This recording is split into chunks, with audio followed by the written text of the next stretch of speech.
Hello student. तो आज हम पढ़ाने चले 3 टॉपिक पढ़ाएंगे। ठीक है, 3 टॉपिक में क्या है। पहला टॉपिक, मैं तीनों टॉपिक आप लोग को बता देता हूँ स्टार्टिंग में ही, ताकि आप लोग पूर्ण रूप से ध्यान से इसको देख सकें। इसमें हम पढ़ेंगे आवर्धन क्षमता किसे कहते हैं, लीनियर मैग्नीफिकेशन। दूसरा होगा आपका क्रांतिक कोण किसे कहते हैं, और तीसरा पॉइंट होगा पूर्ण आंतरिक परावर्तन किसे कहते हैं।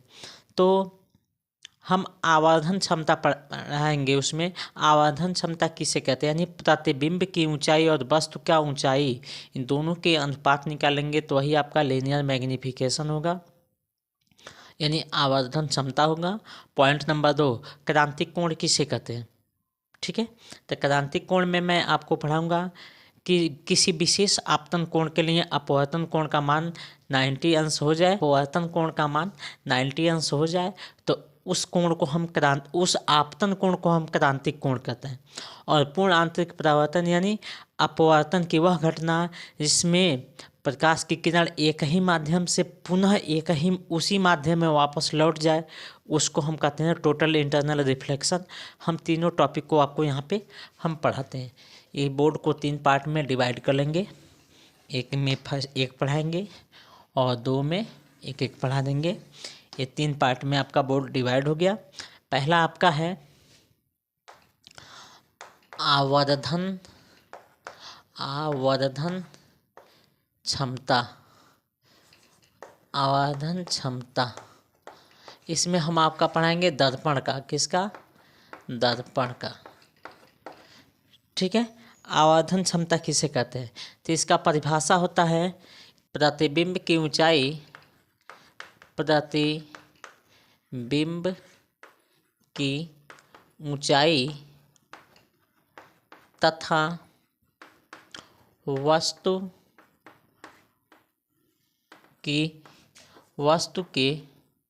ऊंचाई की अनुपात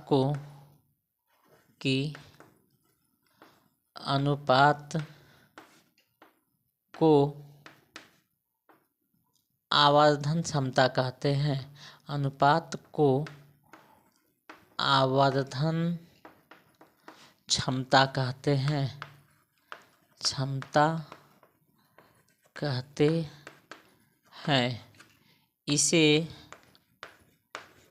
स्मॉल m से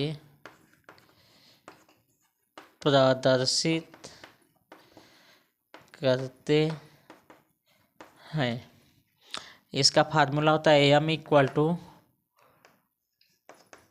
प्रतिबिंब की ऊंचाई बटा वस्तु की ऊंचाई, यानी इसको लिख सकते हैं m equal to height of image upon height of object.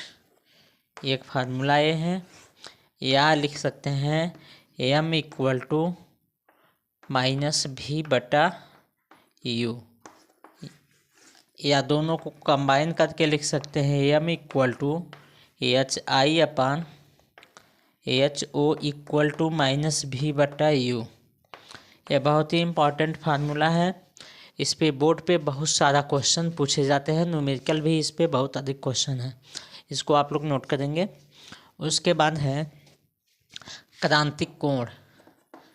क्रांतिक कोण, जिसको अंग्रेजी में कहते हैं क्रिटिकल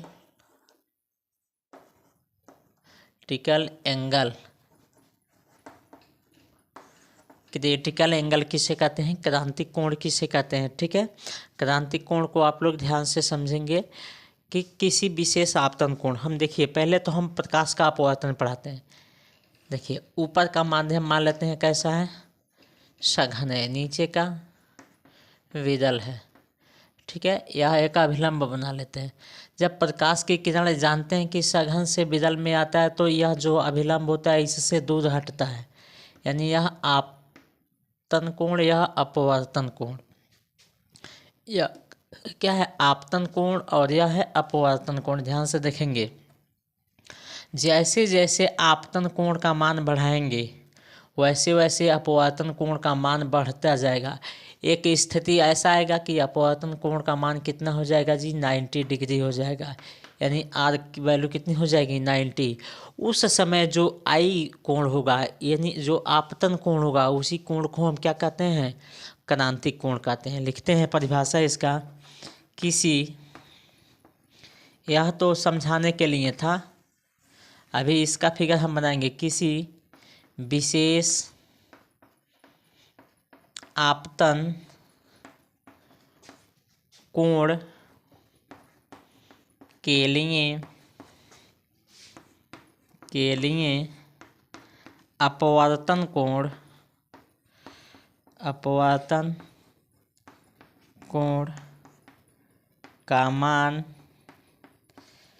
90 अंश हो जाता है तो उस आपतन कोण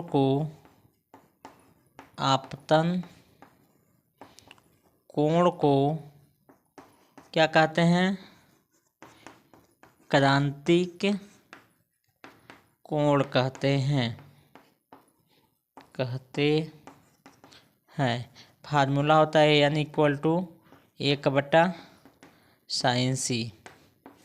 इसका फिगर बना देते हैं। देखिए, यह दो माध्यमों को अलग करने वाला सतह है, यह अभिलंब है। ऊपर का माध्यम कैसा है जी, सघन है। सघन का मतलब इसमें कण पास पास होंगे। देखिए, किसी विशेष आपतन कोण के लिए, यानी यह कौन सा कोण है, विशेष आपतन कोण के लिए अपवर्तन कोण का मान कितना हो गया जी, 90 डिग्री हो गया। तो जो आपतन कोण है उसको हम कैसे, जो आपतन कोण है इसी को हम क्रांतिक कोण कहेंगे और लिखेंगे इसे C से व्यक्त करते हैं।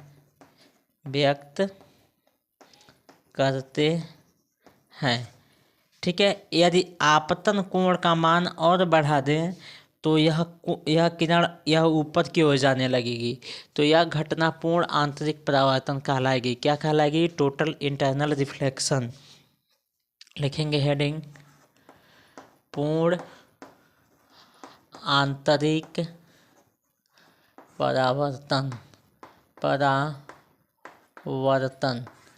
ठीक है, पूर्ण आंतरिक परावर्तन, इसको अंग्रेजी में कहते हैं total internal reflection.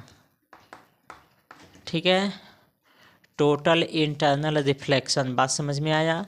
Total internal reflection किसे कहते हैं, ध्यान से समझिए। यदि पहले फिगर समझाते हैं। देखिए, यहाँ पे दो फिगर बनाएंगे। ये बड़ा वाला फिगर बनाना है आपको, ये रफली फिगर है। देखिए कैसे इसका मान हम बताते हैं। एक क्रांतिक कोण है, यहाँ पे देखिए क्रांतिक कोण ऐसे ही बना है, यानी यह आपतन कोण है और यह C है, सॉरी ये 90 डिग्री है। जैसे जैसे इसका मान हम इस कोण किरण को यहाँ से लाएं तो यह धीरे धीरे किरण ऊपर उठती जाएगी।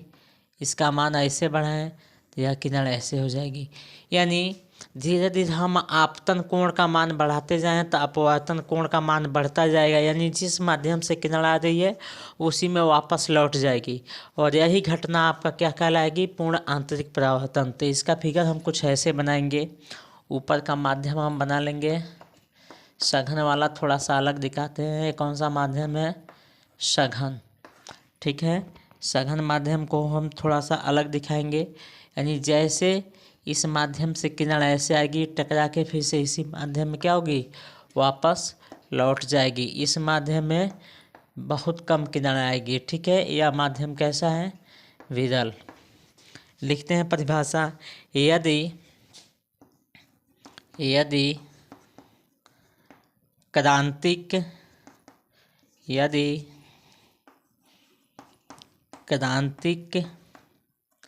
कोण का मान, यदि क्रांतिक कोण का मान थोड़ा सा बढ़ा दें बढ़ा दे तो प्रकाश किरण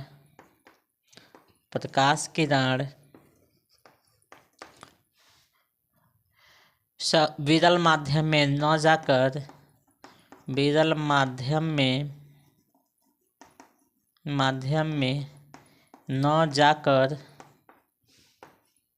सघन माध्यम में परावर्तित हो जाती है। इस घटना को क्या कहते हैं? पूर्ण आंतरिक परावर्तन कहते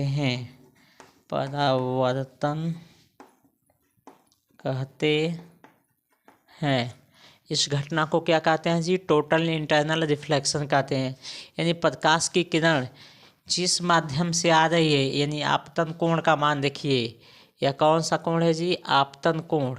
इसका मान हम इतना बढ़ा दें कि यह अपवर्तन कोण का मान बहुत ही बढ़ जाए, मैक्सिमम हो जाए, तो यह आपतन कोण का मान बढ़ाने से अपवर्तन कोण का मान बनाए, यानी एक ऐसा घटना आएगा इसमें संपूर्ण प्रकाश क्या होगी? परावर्तित हो जाएगी, और इसी घटना को हम पूर्ण आंतरिक परावर्तन कहते हैं। इसका अनुप्रयोग आप दैनिक जीवन में बहुत देखे होंगे।